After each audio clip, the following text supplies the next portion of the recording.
If you care to look at my wardrobe, most of it 25 years old. This was given to me by Angie when she went to Spain the first time. That dot, she only wears it for special occasions. 84-year-old actress June Brown has been a British cultural icon for decades, See all the brooches. playing the indomitable Dot Cotton in the BBC soap EastEnders. It shouldn't really be too coordinated because she gets the colours slightly wrong. Many find it difficult to distinguish June from the part she plays. I think they think I'm very like Dot. But a lot of people call me Dot. I'm always delighted when they call me June. As a negligee, good, well covered up. I am the oldest person who has ever done Who Do You Think You Are? June married at 23, and by the age of 30 was widowed after her husband's suicide. She continued her acting career, and in 1958 married for a second time to actor Robert Arnold. They had 6 children, losing one as a baby. In 2003, after 45 years of marriage, June was widowed again. I'm not a person who can cry. I think I've sort of worked my emotions out, so I don't expect to weep, although I will have some waterproof mascara, but I don't think I will. June knows she has East End Jewish roots. Now she wants to see whether these spread any further than the laundrette she's inhabited professionally for more than 20 years. I never really felt like an East Ender. I knew my mother was. I don't think we'll find any royal blood, any blue blood flowing in our veins, but who cares? We're all people.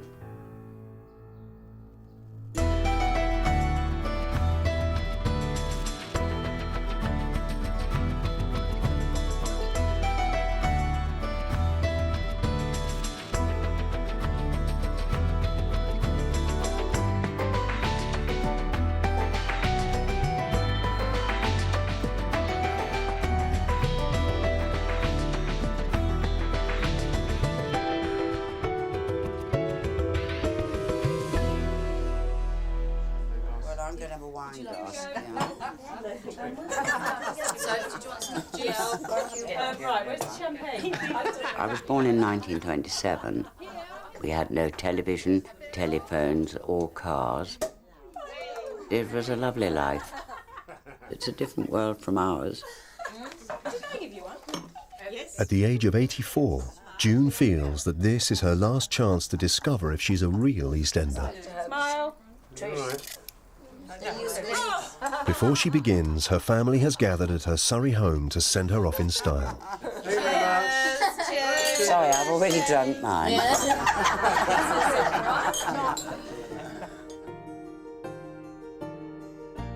June was born in Suffolk, one of 5 children. Her parents, Louisa and Henry, both came from London's East End. Scottish grandfather, Italian grandmother, Irish grandfather. Like a mongrel, I'm not truly English. I'm not truly anything as far as I know. But I know I'm Jewish through my mother's line. It's her mother's Jewish East End heritage June wants to investigate. That is my mother. And my mother was 35 for years, and then she got fed up with being 35 and suddenly said, oh, I'm 50. When I was first in EastEnders, they said 47-year-old June Brown. When I was 58, I said, laughed at that. if they want to think I'm 47, let them. I thought, I'm not going to say any different. You know, did we laugh at that? You might have done, I didn't. I was delighted. As the matriarch, she is the keeper of the family history, and over the years has collected together an archive of photographs and stories. That was 1967. Your father was quite famous at the time as P.C. Swain in Vixen of Dock Green. Is this you here? That is me as a bridesmaid in green satin. This is the wedding of my Auntie Maury. They lived in the East End. All of those are Jewish cousins. Right. My mother said, and I might be completely wrong, But my mother did say we had a champion bare-knuckle fighter, and he was in the East End, of course. What was the fighter's name? His name was Isaac Bitton. I don't know where Bitton comes from. It doesn't sound a bit Jewish to me. It'd be nice to find out more about him. Right. Well, I'd like to find out more about him. I wouldn't You know, know. did he have money? Did you? Well, I should think so. It would be quite interesting. Follow that. It's all my mother, the Jewish side, it's Granny.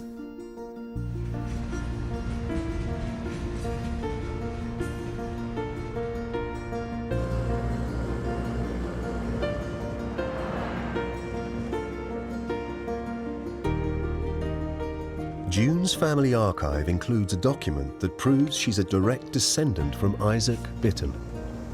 My mother was born in the Mile End Road. She mentioned this famous bare-knuckle fighter in the East End, and I'd like to find out more about Isaac Bitton, if I can. Family research has managed to trace back as far as June's great-great-great-grandfather, the bare-knuckle boxer Isaac Bitton, born in 1779. Now June is hoping that Isaac, the legendary fighter, will help her travel further back into her East End past. I'm a very curious person. I like to know everything, really. I don't care what I find out, as long as I find out. Would you be Michael Berkowitz? Yes, I am. Thank you very much. My name is June Brown. Pleasure to meet you. Oh, thank you so much.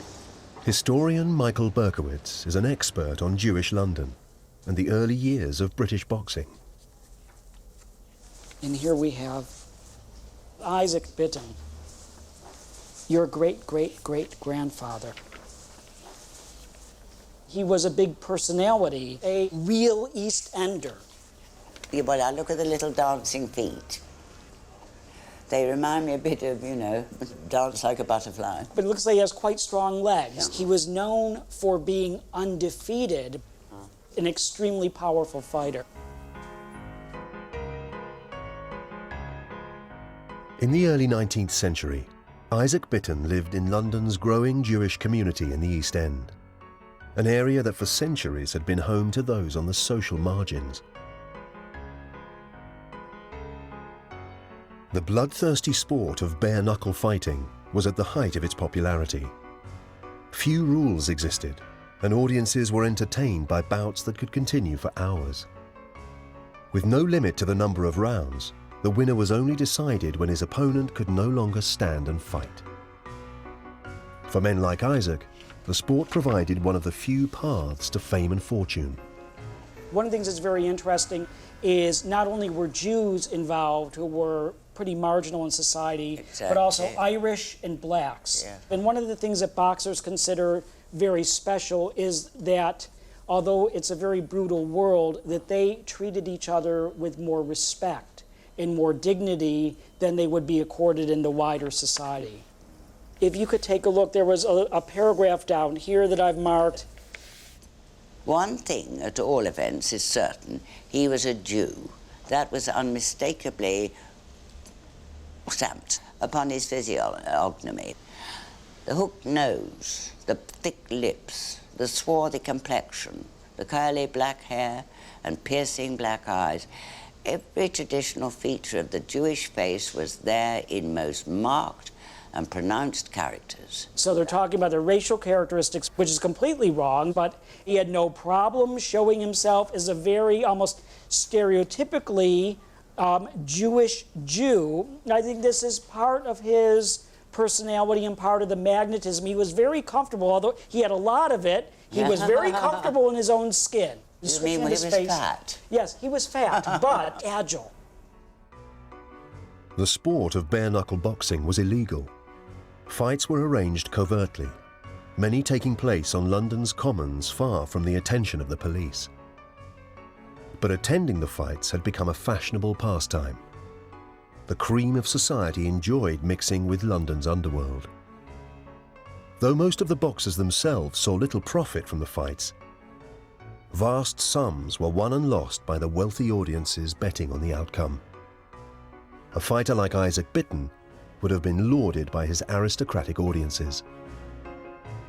The fights were incredibly popular, and they could have hundreds, if not thousands, of spectators. Even Byron was a great patron, so he knew a lot of these very important people of his time. He was identified very consistently as sort of one of the great figures of the East End. Actually, we've got a rather special publication here called Pugilistica.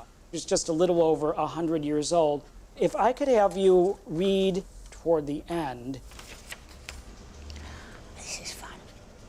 Isaac Bitton, a Jew of great strength, was well known for more than 30 years to the ring-going world of the last generations.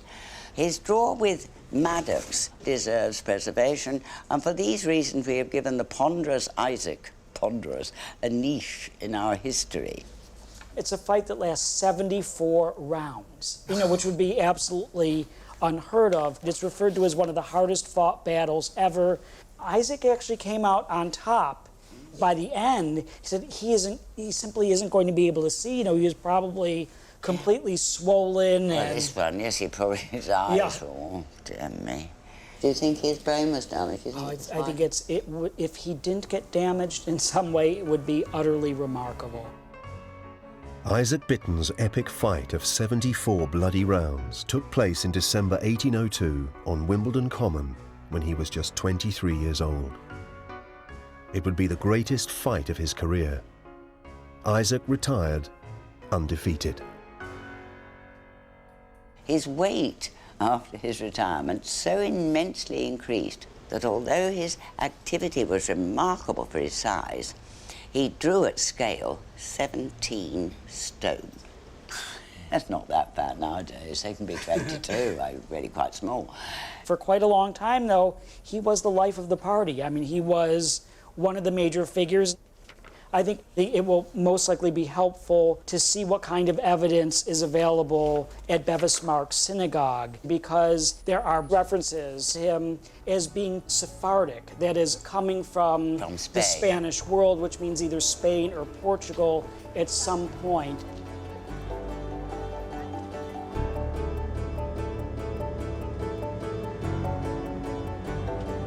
From Michael's research, June has clues to her family's Sephardic Jewish roots in the East End. She's on her way to the Bevis Marks Sephardic Synagogue, which holds records for the community.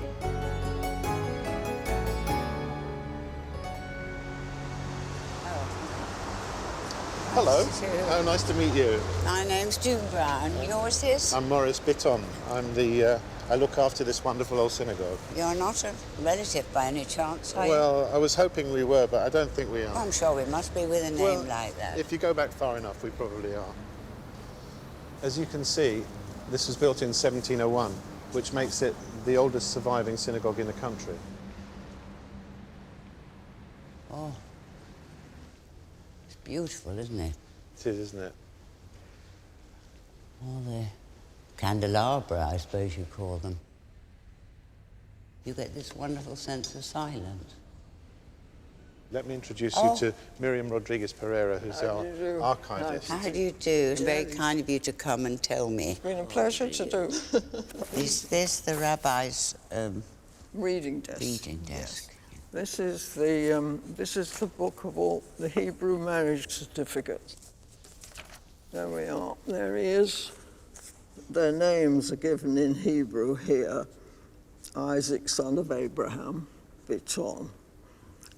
And her name is Hava, Eve in Hebrew. So that gives us his father, who was Abraham. Yes, it sounds like the Old Testament, doesn't it? You know, Isaac, son of Abraham. There's his signature. Well, he could write quite well. Yes. He was literate, and what's that say? That says novio, which is the Spanish, actually, for bridegroom. Well, that's lovely. And at the bottom, the rabbi has written in Portuguese, I married them with the 7 blessings, the 10th of July, 1818. How wonderful. Aged 39, Isaac married Hava, 17 years after beginning his career as a bare-knuckle boxer. For June, the wedding record is the first time she's seen evidence of any other Bitton ancestors. Isaac's father, Abraham. The next document Miriam has for June is from 1798, when Isaac was 19 years old. This is the charity ledger from 1798, and Isaac's father was getting money every month until April, and F, I think, is faleceu, which is the Portuguese for died. Oh. So he died, so Isaac was on his own. Is the mother mentioned? No, it was just himself and Isaac.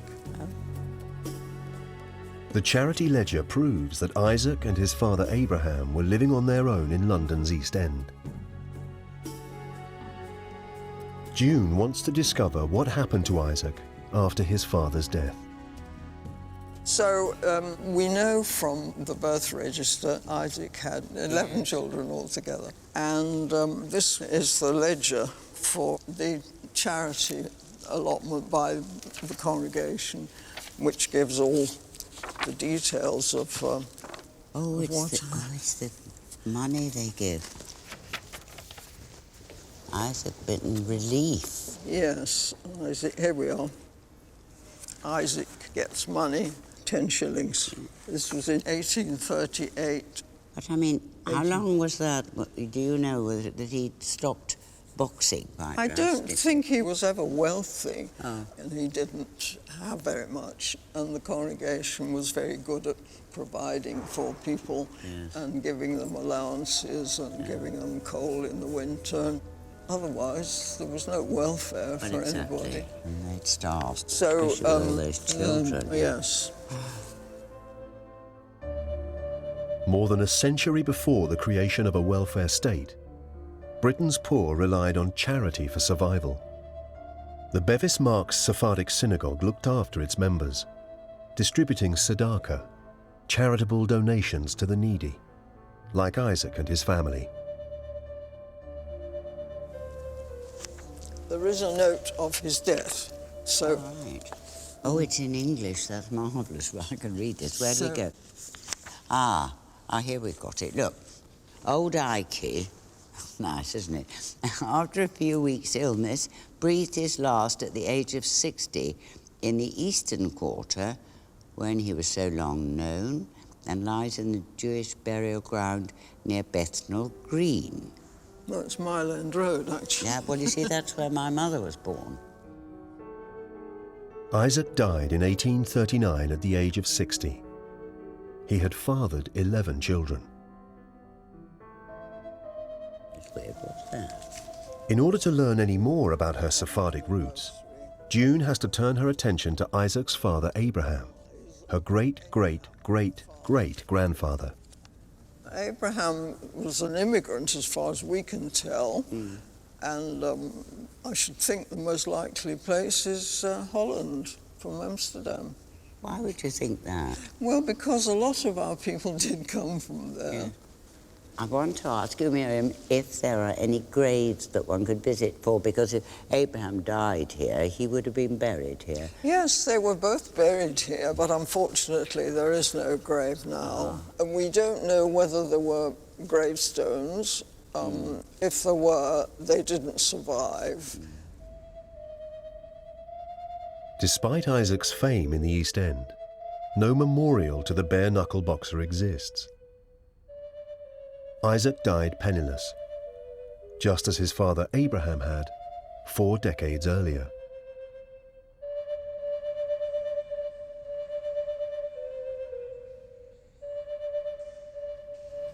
That's always been one of my fears, being poor and old. You know, it's not about being poor when you're young, because you've always got the hope that something's going to happen. But unless you win the football pools or the lottery comes up, you don't have much chance when you're old.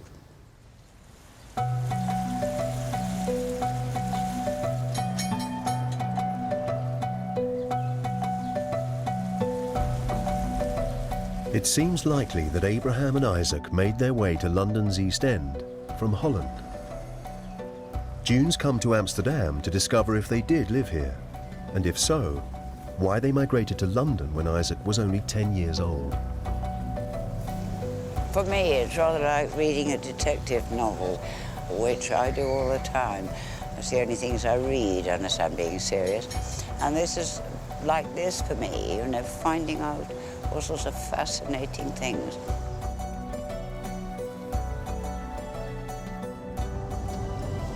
What I'm interested in finding out is why he left Holland or the Netherlands. I don't know whether the mother had died or stayed behind or whatever, or divorced. There must have some reason why he came to the East End of London.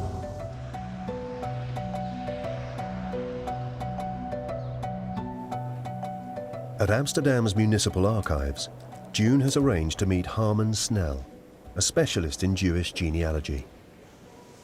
What I found out in London was that I have a great-great-great-grandfather who was a very well-known bare-knuckle champion. This is Isaac Bitton. And I'd like to know if he was the only child and why he came at the age of 11, roughly, with his father to the East End. And when did they arrive? I think in roughly England? 1790. Yes, so we're gonna go for Bitton. We're looking for some child born about 1778. I wish I could work one of these things. This is Abraham Bitton as the father. Uh-huh. These are the years that his children were born. And it's the name of the mother. Ah, oh, look. Rachel De Rodriguez Castro. de Castro. What a lovely name, Yes, isn't it? beautiful. It's I wish beautiful. I had a name like that. Mine's so common. Yeah, well, mine too. And here is one child, Isaac, Uh-huh. born 1777. Ah, a bit older than we thought then. And here is another Isaac in 1779. Oh, one died. One died. First and one died. And the second one was named Isaac Chaim. Chaim meaning life. This is a birth registration. Good Lord. Such lovely writing they And wrote. here you see 29 of June, 1779, Isaac Chaim, son of Abraham Bitton and Rachel Rodriguez de Castro. So that must be the bare-knuckle boxer. And his mother was Rachel. Yes. In the late 18th century, many of Europe's cities forced Jews to wear distinguishing marks and live in separate ghettos.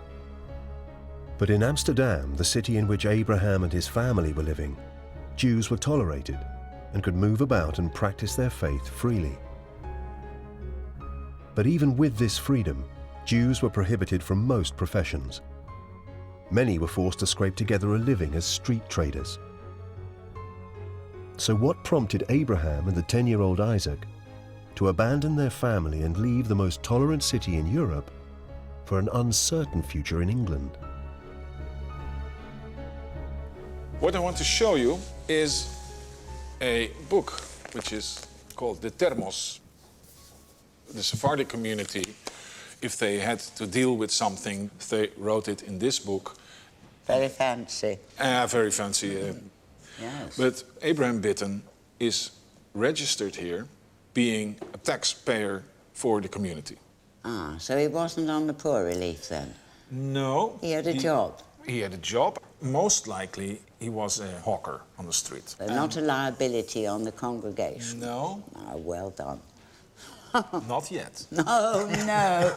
Yes. What's next? And next, What's this? this is the year 1784, 1785. And here you see Abraham Bitton again. And this is a tzedakah list, relief for the poor. Aha. And this is the first time he appears in this. Right. So his household were 7 people, So 5 children. 5 children. 5 children were alive at that moment. And these are the amounts that they received. why did they receive that? Had he gone down in the world? Was he out of work? 1784, 1785 were dramatically bad years in Dutch economy. We just had a war behind us. Which war was that? That was what we call the Fourth English War. So imagine who we were fighting. Yes, I can't think But which we war that was. lost. We lost. Oh, good. 17. Oh, I'm sorry. Oh, yeah.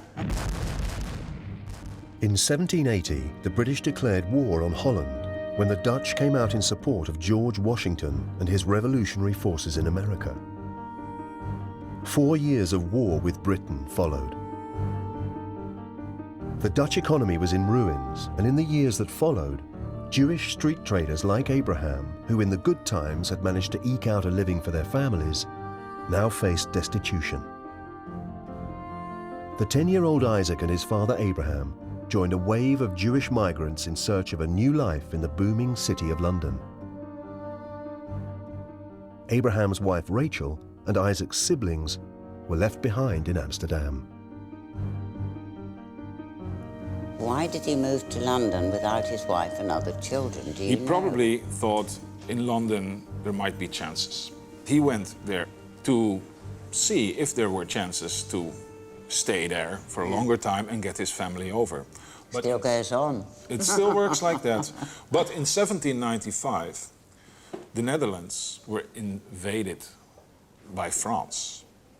And from that moment on, it was very difficult or almost impossible to travel To to leave the England, country to leave the and country. go across the channel and up on the boat.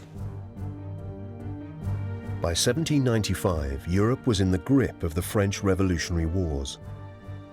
Holland was politically and economically vulnerable, and the French invading army marched in, isolating the country by land. And with Britain and France at war, the Channel was blockaded, cutting Holland off by sea. Rachel would have given up any hope of escaping the devastated Amsterdam to join Abraham and Isaac in London. It's probable all communication between the divided family ceased. But by 1801, word from London must have got through to the synagogue in Amsterdam. Rachel's husband, Abraham, had died. Here you see a registration.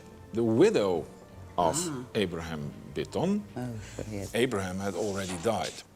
And she knows here that he died because she's registered as the widow. And her support in this tzedakah list is now for 3 persons. But she had 8 children. Yes, the other children at this time in 1801 had all died except Isaac. In these times... They died young. They died young. Many of them died young, and most of them on tuberculosis or kind of fevers. Well, And that's she- a very bad period of their lives then. Yeah. They were separated, the son went, and she was on the parish, as it were. And for Isaac, writing letters or visiting his mother Yes. was not really in it. Was And impossible. it looks like the mother was totally not aware that her son was still alive in London. And he had no contact with her once he was in England. Oh, dear. What happened to Rachel? Well, she died in Amsterdam in 1812, and she and her children are buried in Amsterdam. Where did Abraham and Rachel come from? We can research that when we find the marriage. I will show Okay, you. Go on then. I'll show you that one. Speedy Gonzales. June has uncovered the fate of Isaac's parents, Rachel and Abraham. Now she wants to delve further back to earlier generations. So what I have here is a reference to the actual marriage of Abraham Bitton and his wife. I'm looking for my glasses. I won't be a minute, right? I've got them. I think you might be able to read it without. 21st of May, 1762, Abraham Bitton from. Can you read this? Yes. Yes? What does it say? Well, I said yes. I just said yes to be accommodating. But it looks like go to me. You should read it like this. There's written Livorno. And what does that mean? But that's That's surely the a place town in Italy, isn't it? in Italy, Where the they town make where he hats. was born. Really? Oh, so he was Italian. And she is written here, Rachel Rodriguez, from Amsterdam. And here you see their signatures. Yeah. So this is the father of Isaac. Well, that's very good because they were literate. Yeah. See, that's unusual at that time because very often people couldn't write and they signed their name with a cross. Yeah, or with a circle. In the Netherlands, Jews very rarely used the cross when they couldn't write. Oh, you mean that sort of cross? They didn't like very much what the cross had done to them. So the man who came to England, he came from the Netherlands, but he was born in Italy. In Italy. I always said I was a mongrel. So, But his where wife- do we go? his Not wife was from, from where do we go Amsterdam. backwards from here? We go backwards. Harman has one final document connected to Abraham for June to see. So you see, this letter, dated 1764, says that there is confirmation of his birth in Italy, in Livorno, with an exact date, 25th of June, 1732, and names of his parents, Joseph and Simcha Bitton, in Livorno. That's the mother. Yes, and this part is even more interesting. This is by two other guys who confirm that Abraham, the son of Joseph Bitton, who now lives in the city of Amsterdam, that he really is from the Nación Española, the Spanish nation, and that his grandfather, Isaac Bitton, was from the city of Oran. What's that? In the north of Africa.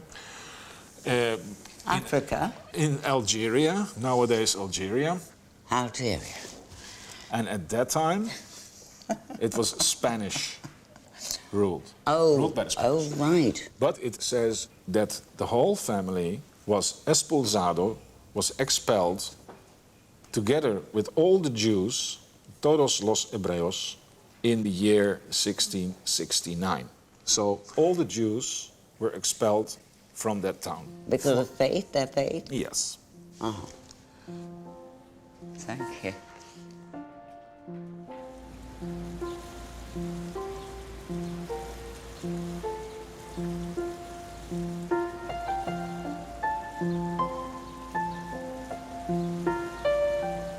June has now traced her Bitton ancestors back to 1669, to the North African city of Oran when it was under Spanish rule. But before she can pursue this new information, there is one place she still wants to visit in Holland. Amsterdam's Sephardic cemetery is just outside of the city, on a tributary of the Amstel River. June is now on her way there to see if she can find the grave of Isaac's mother Rachel, June's great-great-great-great-grandmother. They must have lived always on edge. Their fortunes fell and rose and fell, and unfortunately fell more than they rose. I think this must have been particularly hard for Rachel when she was left. It's like being widowed. There is the hole there somehow. You miss the familiarity of it, the pattern of it, the routine of it. I think it must have been dreadful not to know what happened to your son. She couldn't get across the channel, it was blockaded, and there wasn't a telephone, and you couldn't make a call, and how did you know how they were? It must have been, she must have lived her life in constant worry. By tradition, the dead are carried to Beth Haim Cemetery by boat.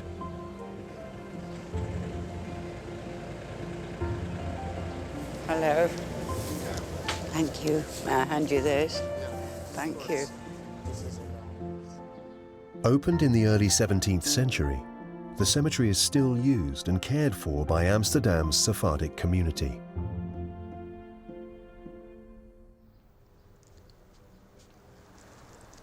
Well, that's 10 years later. June's sorting through the cemetery's records to find Rachel and any of her children who may have been buried here. Bitton. Ah, we've got Rachel. 21st of July, 1812. And the Bitton is only spelt with one T. Well, that must be the mother. Oh, a child who died at 2 months old. Oh, dear. And this is a brother. And he was 2 when he died. So he's died. But he's died as well. Of course, they all died in here. This one died in 96. So she lost that daughter. This one, born 69, Abigail, a daughter, a pretty name, died 1812. So she died the same time as her mother. So we've got 1812. Mother and daughter died in the same year. Oh, well, the daughter died first. Abigail died on the 26th of January, and her mother died on the 21st of July. So she was left all on her own. She was the last one to die. And she'd lost her daughter. Perhaps she died heartbroken when her last child died. Nothing left to live for. Oh dear. What a sad life. Beth Heim's caretaker, Dennis Orderdorp, is taking June to the place where Rachel was buried. The mother was left alone. She was the last one to die. She'd got Isaac, but she didn't know that. He was in England. If they were wealthy, they would have a stone. And if they were not wealthy, then they wouldn't have the stone. Of field 1763, this is row 8. And Rachel was buried in row 6. Right. So that must be somewhere here. Right. Row 7. Row 7's about there, yes. And somewhere here must be row 6. Row 6. So we could be standing on her... On her grave, yes. Yeah. Well, I'm going to imagine that her grave is here. Where would her head be in this row? On the side we are standing now. This side? And the feet upwards. So it goes that way? Right. So we are here. Right, Right. thank you. Would you like to leave me alone for a moment? No, of course, I do understand. Thank you.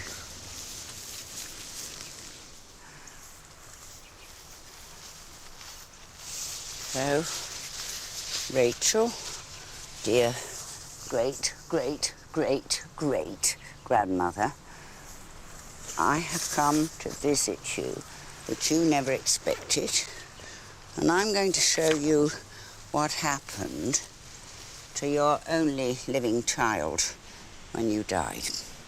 Well, this is he, and he became famous. He was a champion bare-knuckle fighter.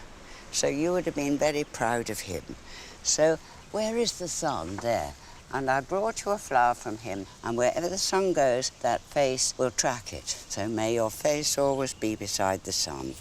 And this I will place in front. I don't suppose it will be there long. And according to the Jewish custom, I have brought you a stone, which, believe it or not, has got a little face on it. I'm sure you were prettier. But there she is. That is on your side.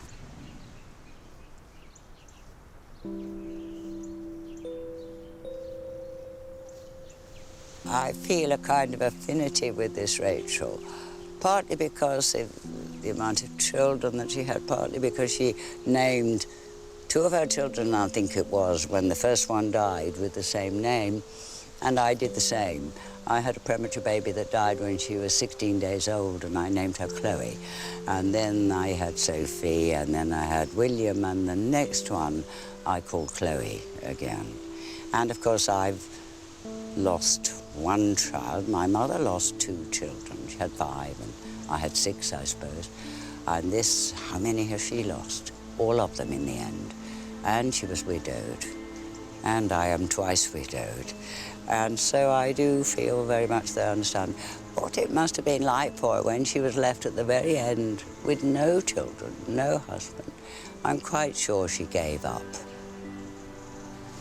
And I should think she'd had enough. I think you can almost will yourself to die.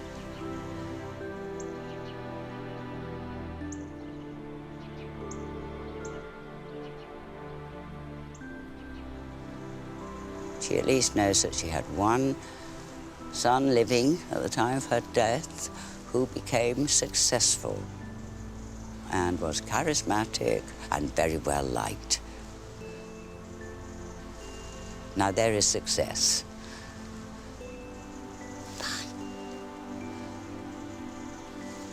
It won't last long, the photograph, but she's seen it.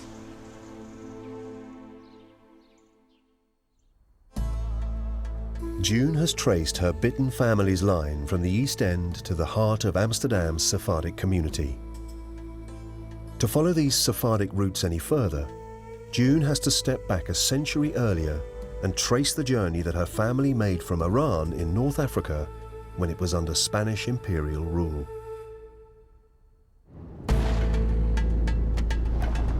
June has travelled to mainland Spain, where records of its time under the Spanish are kept.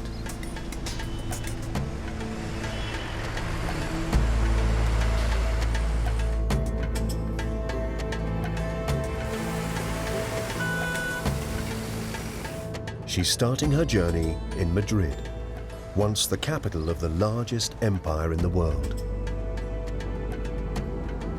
I've been to Spain before, not to Madrid, and it gives the sense that Spain had a big empire, an enormous empire.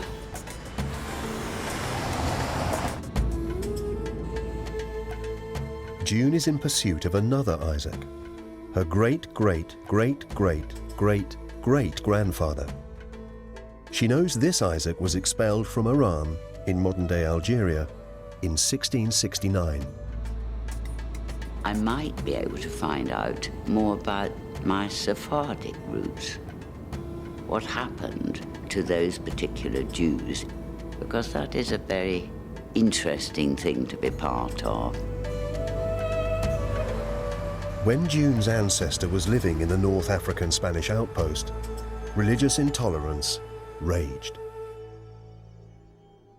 For more than 2 centuries, Spain had aggressively expanded its empire. As it grew, a zealous Catholicism was branded on its new territories. A tribunal was set up to enforce adherence to this Catholic doctrine that's become known as the Spanish Inquisition. In Spain, Jews faced the onslaught of this Catholic zeal. They were offered a choice: leave, convert, or face death. The Spanish captured Iran in 1509. Remarkably, in this North African town, just a day's sail from mainland Spain, the small Jewish community was tolerated and even permitted to practice their faith. The area surrounding Iran was rich with fertile ground, and Jews were put to use brokering deals for the abundant crops between the local Berber farmers and Spanish buyers.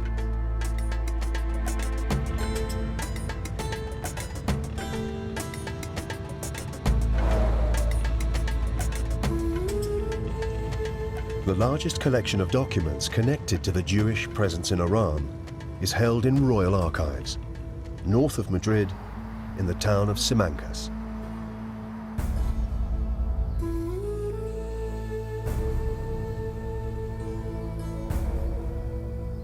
June is here to meet Dr. François Soyer, an expert in the history of the persecution of the Jews in Spain.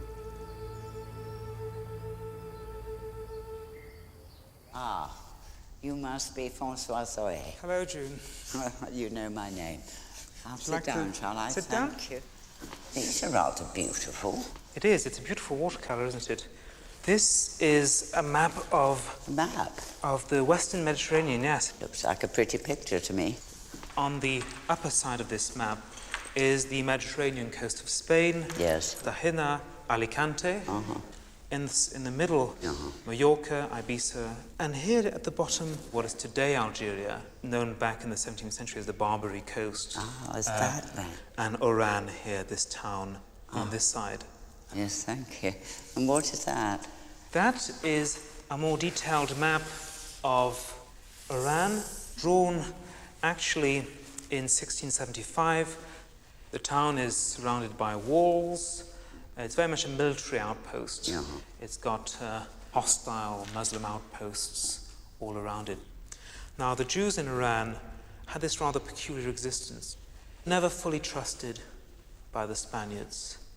Very much forced to live in their own little area. Seen as potential double agents, maybe working for the Muslims as much as they were working for the Spaniards. Francois has a document which will give June a clue to Isaac's life, and that of his father, a second Abraham.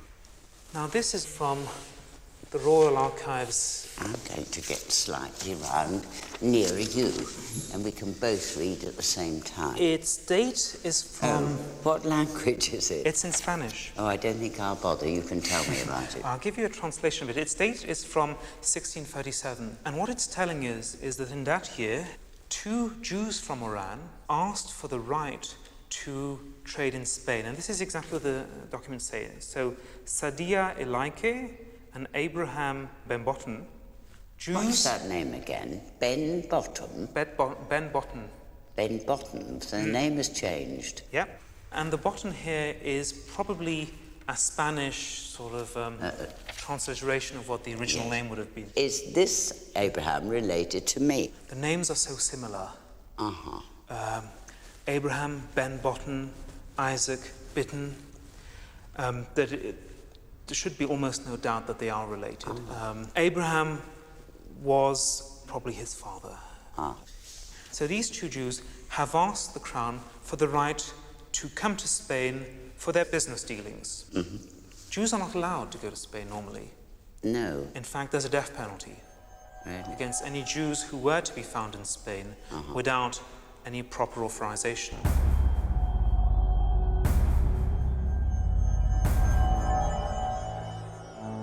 As a trader in Iran, Isaac's father Abraham needed to travel to Spain to broker deals. But under the rules of the fanatical Inquisition, any Jew found in Spain without proper authority faced torture or execution. The permit granted to Abraham allowed him to travel in Spain safely. Effectively, they were asking for a visa to come to Spain. And it had to go all the way to the king, and they had to wait for his authorization. This bit here is the king's... The initials, I think. Exactly. This was Philip IV. Document's also very interesting because both Sadia Elaike and Abraham Ben Botten are portrayed as good Jews. Right. They're descendants of Jews who helped Spain when the town was captured. And Abraham Ben Botten is one of the most senior members of the local synagogue. When the Spanish authorities asked for a list of the most prominent Jews in 1656, he is definitely there. The best place to go in Spain is probably Toledo, in central Spain. Why is that?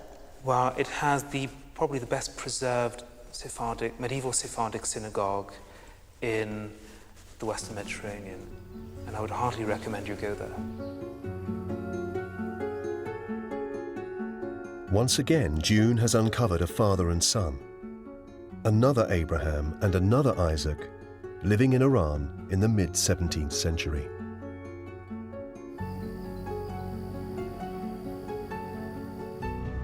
What she has not yet uncovered is evidence to explain why the Ben Botten family fell out of favor with the Spanish court, resulting in the expulsion of Abraham and Isaac in 1669. How did they go from being the good Jews of Iran to being cast out?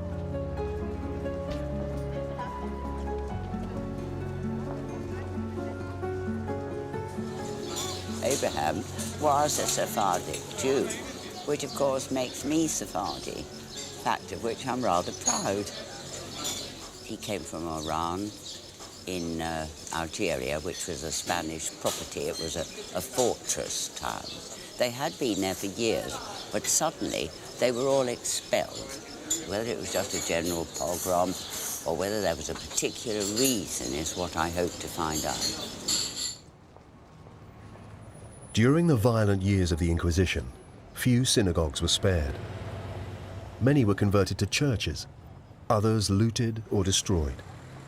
Remarkably, here in Toledo, the 14th century Synagogue del Tránsito survived the onslaught of the Inquisition.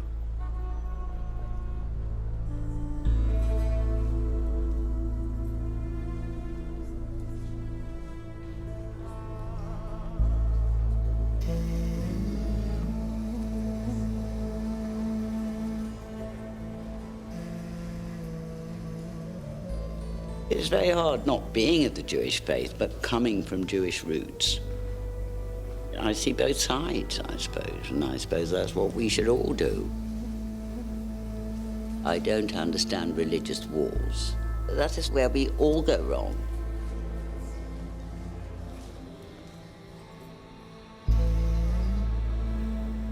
At the synagogue, June's meeting Spanish language scholar Michael Britton. He's translated a document written in 1670, a year after the Jews were expelled from Iran. It's not exactly brief, is it? But it says brief account and abridged summary of the complete expulsion of the Jews from the Jewish quarter of the city of Oran due to the Catholic zeal of the most excellent Señor Don Fernando, and then it lists, this is all his name. Oh dear. This governor of Oran. So this is written by the captain of the place on his behalf, and within it we can see what happened, and we can see things about the Jewish community at the time which Abraham and Isaac lived in and what happened to them. But it's effectively a propaganda document, and it's very one-sided. Is this to excuse the reason why they expelled the Jews from Absolutely. Oran? And our protagonist in all of this, the Marquess, he's going to carve himself out a glorious deed. In 1667, the politically ambitious Marquess de los Vélez, governor of Oran, saw an opportunity to bolster his position in the Spanish court. He knew that any move against the Jews would be popular with the Catholic monarchy and powerful Inquisition. The theme that goes throughout this document is the utilidad, the usefulness of the Jews. What is their usefulness? And the language is quite shocking, really. It's at every opportunity there's a negative term applied to the Jewish people. It's this one here, the bad weed that grows in the wheat field, which Satan had introduced there to Oran, a stain which had spread so much and which is of dangerous contagion, not only to the faithful Christians, but also for these kingdoms. The Marquess advised the Spanish court that the small Jewish community of Oran no longer served any valuable purpose. Their expulsion was recommended. The Marquess is saying to the Spanish court, this must be done secretly, the Jews mustn't find out what's going to happen in case they run rings round us and cause some revolt or something, uprising. Yes, is a lovely word. And then the big day comes, and then the actual expulsion is read out. As the last words of this Catholic and holy edict were delivered, the unhappy ones against whom the proclamation had been made, of which there were many present, being left both sad, disheartened and confused. I think we can really glimpse, you know, even the person writing it can see that this must have been a terrible moment for them. Yeah, and amongst these are Isaac and Abraham. Because the arrangement is that they are given 8 days in which to tidy everything up, settle their affairs and leave. They're not just taken in the night. No, they're not just taken in the night. There's time to sort things out. Off to a concentration camp, but they do have a week. And the arrangement and they're leaving their houses. They're leaving their houses, the place that they've been settled in, some of them for 150 years. Yes, it's not. It's a big thing. On the 16th of April, 1669, the expulsion of the Jews from the city began. Summoned in secret by the Marquess, a small fleet of ships lay anchored off the shore below the town. Among them, a single 500-ton vessel he deemed large enough to hold all the Jewish people of Oran. The Marquess readied his men at the gates of the Jewish quarter and ordered the Jews to leave their homes. So now Abraham and Isaac are going to be coming out of their house. They were ordered to leave the said Jewish quarter, which was their greatest pain and sorrow. And at the appropriate time, the march began down to find where the ships were. The vanguard occupied by beautiful horses, accompanied by drums and trumpets, symbolizing in form the dignity of the illustrious and loyal city of Oran. And in the middle was the standard of the Holy Court of the Inquisition. These are all Spanish people who are having the bands and the... Exactly. It's all this pomp and ceremony. It's like an old boys' club. And the Jews follow behind. The Terrible Jews... thing. If you imagine it yourself, what it would be like just Exactly. to leave everything behind you, and you don't know where you're going. No. And then the most excellent Lord Marquis led them down, whereupon they reached the beach, though they were laden with clothes and furniture, which they sold with greater avarice, he says, wishing to take away the money. So they were selling this on the beaches? Sounds like that. Like a garage sale? Yes. And these were the small things. And this is their actual possessions. So we're getting a picture of quite a scene, isn't it, of everybody going down there. And it says here it took all day long. They're being received aboard 466 people.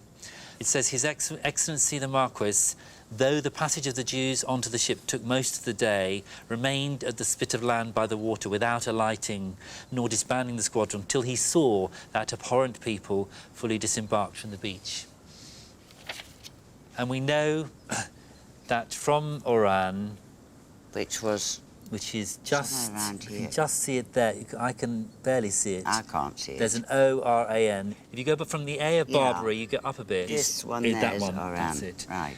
And then they were taken up to Nice.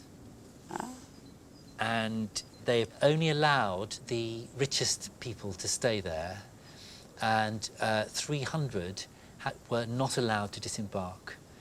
And amongst those 300 were Abraham and Isaac and their families. Exactly. And they went on to? They went on to round the corner here. It's got a G in those days. Livorno. In Italy. And that is where the next one I know, Joseph, who was the son of Isaac, lived and died, and his son, Abraham, went to Amsterdam. It's quite a story.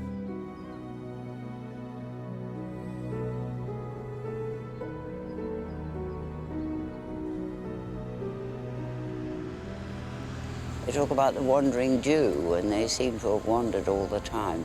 They couldn't put down any roots, not really, because they were constantly torn up and they had to move on, and it must have been an exceedingly worrying life.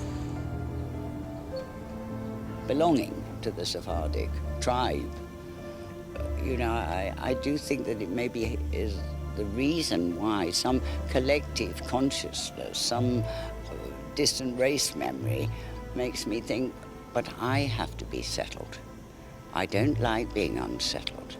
I don't like not knowing where I'm going or what I'm doing or when. I don't know whether it's just me and the way I was born or whether it's something of a memory of being moved on. I feel more connected, a consolidation, I think, of my Jewishness, like being a member of a family.